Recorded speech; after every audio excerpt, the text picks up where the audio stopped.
Good morning, everyone. It is Saturday, October 18th, 2025. You can see I'm in my bigger bathroom today because I gotta get ready for work. But my husband's still sleeping in our bedroom because he has today off. I've got 2 more weeks left of working virtually every single day before my hours drop back down a little bit. It'll only be like an 8-hour difference, but it'll give me another day off, I think. Or just to move around my care hours so my days are a little shorter. I think I want to pull my hair back real quick.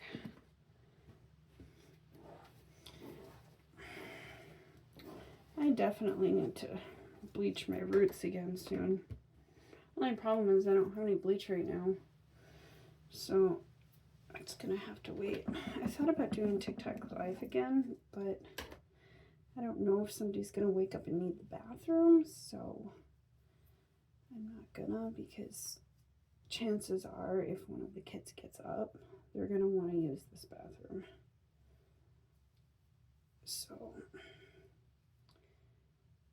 I'll have to do live on days when I can actually use my makeup bathroom.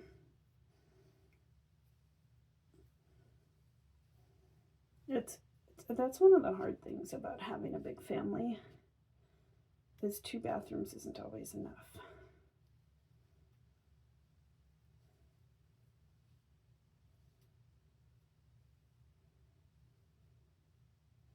Oh, that is wonky. There we go.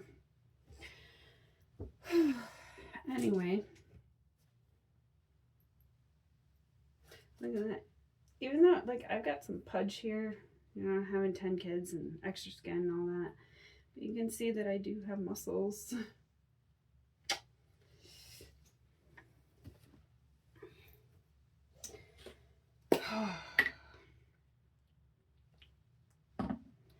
I really overdid the working out yesterday.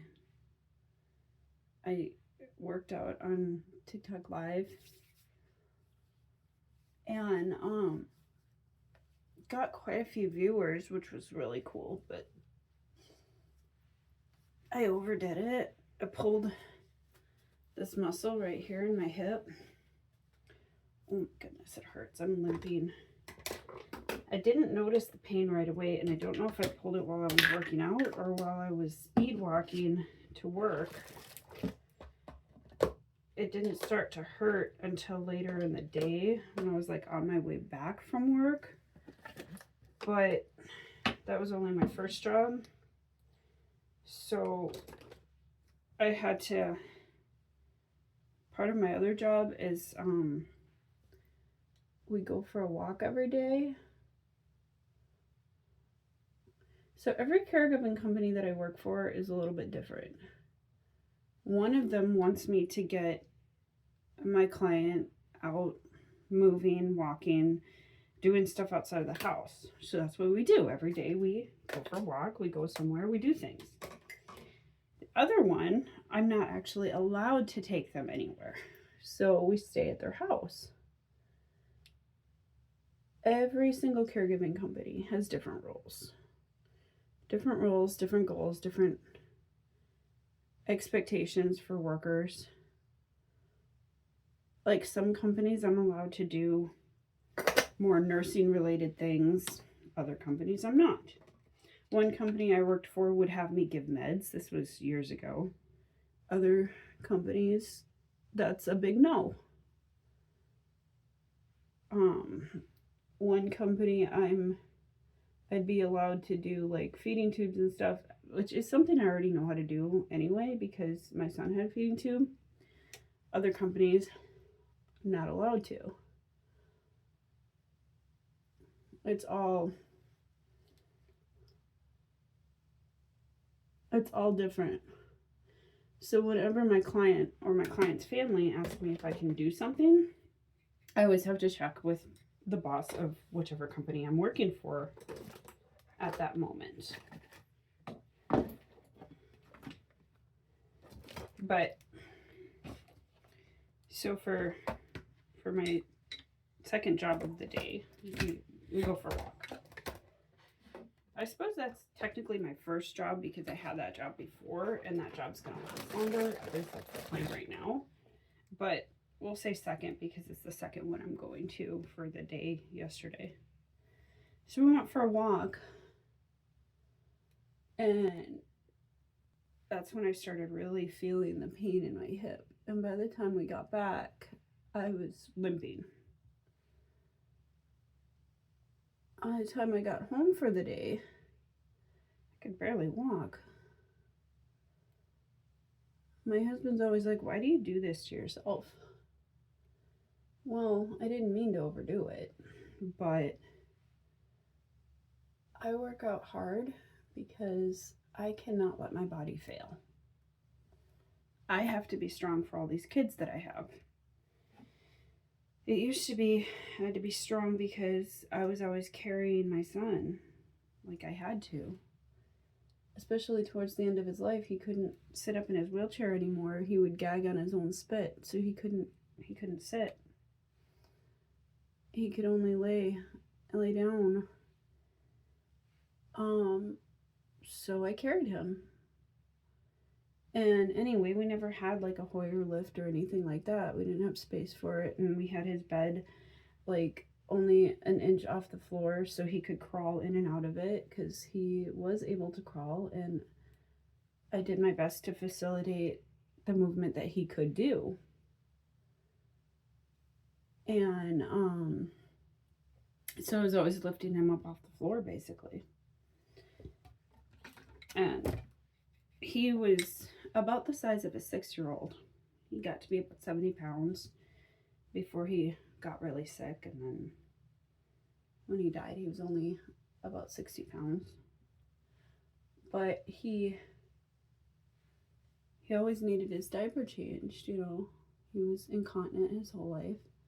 And so I would have to get on the floor and change him. Like, you don't lift a 70-pound... do I want to do green? I grabbed green. Did I want to do green? I guess I'm doing green. No, I don't want green. Why did I grab green? You don't lift a 70-pound teenager to a changing table like you would with a baby. You just don't do that. They're too long. His legs were too long for that. So I changed him on the floor. So I was always having to pick him up directly from the floor. Tried to be strong. One time I wasn't strong.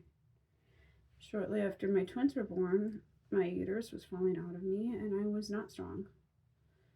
And so I would get on the floor, put my son on a blanket, and crawl along the floor to pull him where he needed to go. And I determined myself not to ever be that weak again. And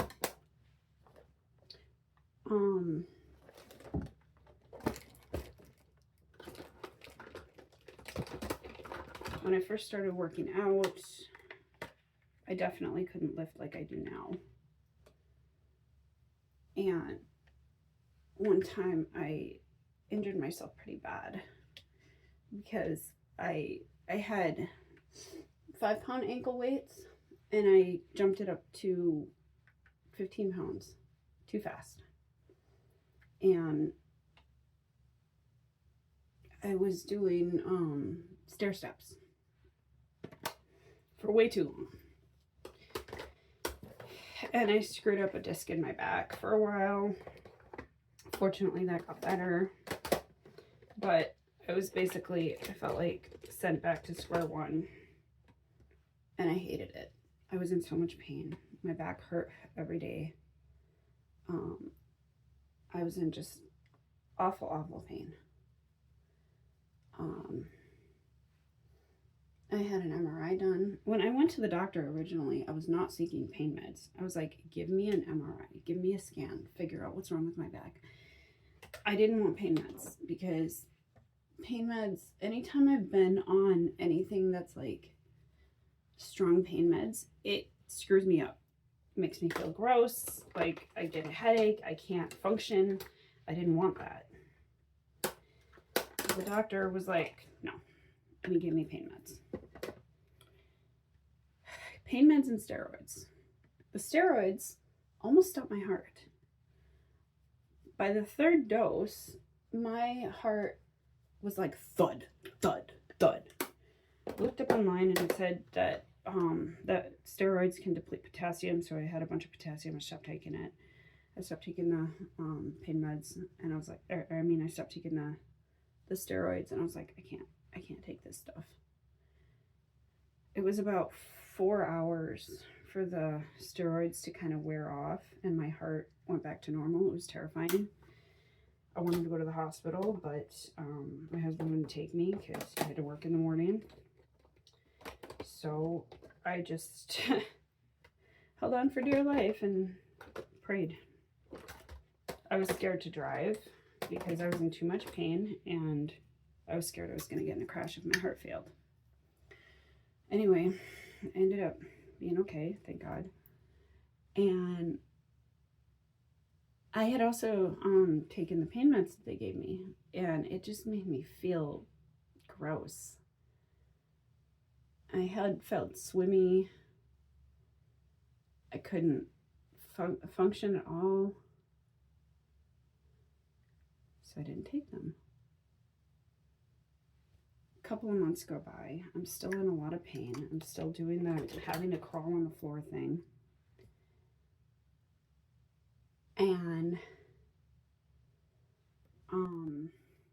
every time I was like, and my husband would be like, are you really in pain? I was like, yes, I'm really in pain. What is with you? He says he didn't really understand back pain until his back went. And he's got 3 bad discs. I had 1. But anyway, he didn't get it. I was still doing everything around the house. And it was just a lot harder. Everything hurt. So I went to physical therapy, and they gave me exercises to do to strengthen my core. And that, I was still in a lot of pain. And then I was at the coffee shop on Braytek's birthday in November 2023. Oh, I just got black on my chin. It's Braytek's birthday. I was at the coffee shop, and a lady came up to me and she says, I need to pray for you. So I said, yeah, go for it. So she did. She prayed for me. And you know what happened? The sharp pain left me immediately. And the dull pain, the constant dull pain, started to clear up over the next few weeks. I knew I had to keep working to be strong, and so I did. Every single day. Oh, I forgot my setting spray. Oh, I have to go grab that in a bit.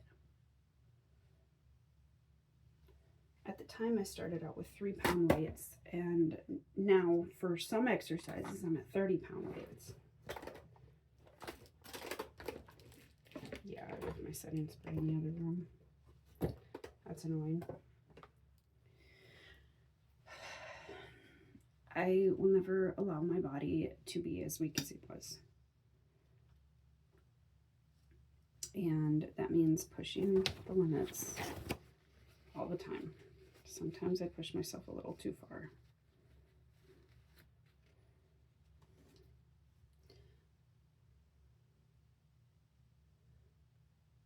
By the time my son died, I was strong enough that I was carrying him all the time. When we were in the hospital, both when he went septic the first time and when he died, he didn't want the nurses to pick him up. Only me. He knew Mommy's strong arms wouldn't drop him.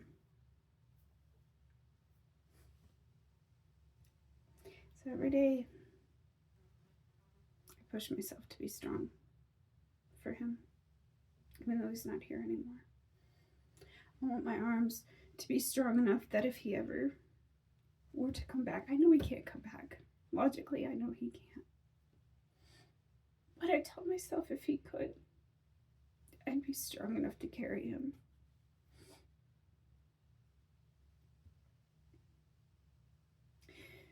Plus the physical pain I put myself through working out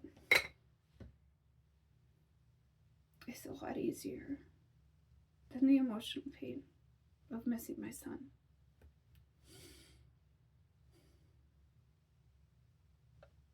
Right now, it's been just over a year. It'll be a year and a half. It'll be almost 2 years by the time this video posts.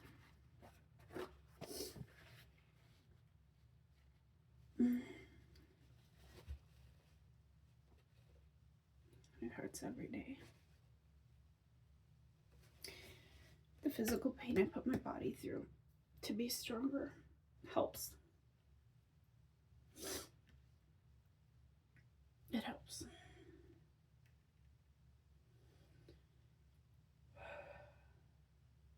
I didn't intend on crying this morning. But I guess that's where we're at.